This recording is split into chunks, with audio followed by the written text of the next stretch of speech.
Samantha ne voulait pas perdre Junior.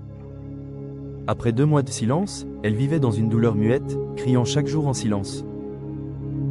L'amour de Junior pour elle avait été fort, un amour sans pareil, malgré la trahison qu'elle avait commise envers lui, le musicien. Elle revint chez lui, le cœur tremblant. Junior la regarda avec une froideur mêlée de tristesse. Samantha versa des larmes et dit d'une voix brisée, « Junior, tu comptes pour moi, tu es la seule en qui je donne ma confiance. » Junior, touché malgré lui, la prit dans ses bras. Ses yeux se remplirent de larmes, et il murmura un « merci » sincère. Mais aussitôt, il ajouta « Je suis avec une autre fille maintenant. » Ces mots tombèrent comme une pierre dans le cœur de Samantha. Elle continua à pleurer, incapable de retenir ses émotions. Junior, stoïque, prit sa voiture et la raccompagna chez elle. Pourtant, dans son esprit, une inquiétude grandissait. Et si sa nouvelle compagne, Bessie, le trompait à son tour? Junior partit ensuite pour un concert. Il ne donna ni l'heure de son retour ni de détails, laissant Bessie dans l'incertitude. Elle semblait l'aimer, mais Junior, marqué par la trahison passée, ne pouvait s'empêcher de craindre le pire. À son retour, il entra dans sa chambre, et découvrit Bessie avec un autre homme. Le choc fut brutal, son cœur se brisa une seconde fois. « Waouh » souffla-t-il, incrédule.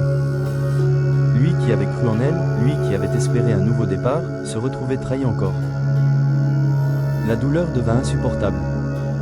Junior comprit que son destin ne pouvait plus dépendre des illusions d'amour.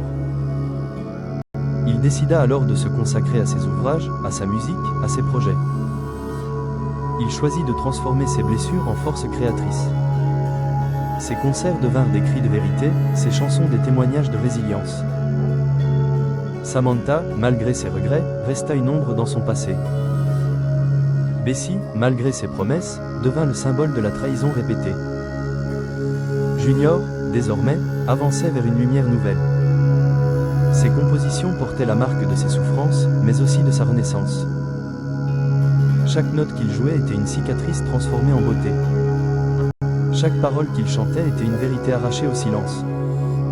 Il comprit que l'amour peut être fragile, mais que la passion créatrice est indestructible.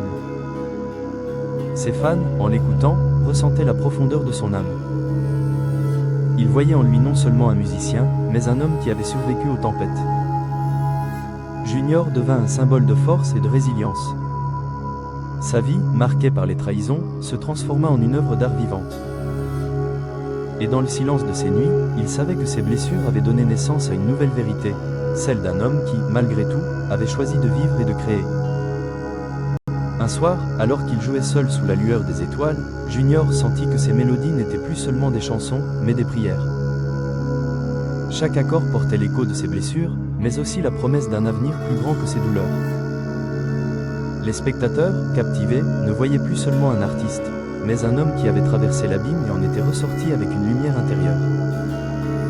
Ces concerts devinrent des lieux de guérison, où chacun retrouvait un fragment de son propre courage.